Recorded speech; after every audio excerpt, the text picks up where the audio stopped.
सुन तू सही थापड़ खइबा का ए टुकुर टुकुर देखला से कुछ न होई कहता नहीं बात बाबू सुन तू सही तू तो बारू सुपर माल पूछा तानी तो हर हाल अच्छा चीजवा के रेट तू बता दो बता दो बता दो पहले ऊपर के दिखा दो फिर नीचे के दिखा दो पहले ऊपर के दिखा दो फिर नीचे के दिखा दो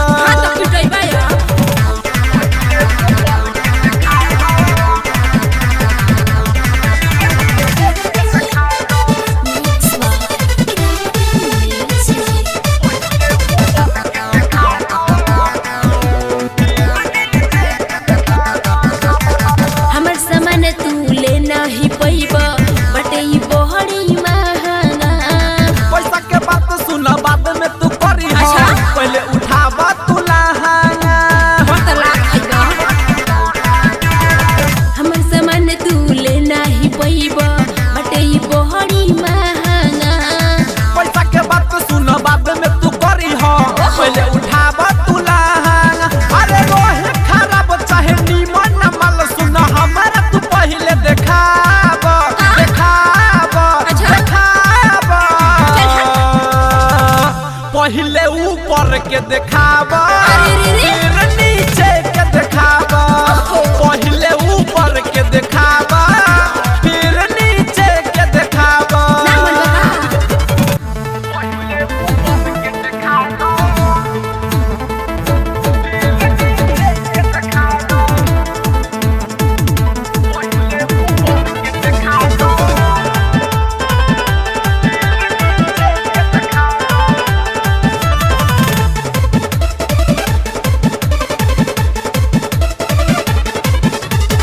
कृष्णानी दर्दी कहे संग में उजवल पेंदर हो पर भाकर यादव कहे चल न घर के अंदर हो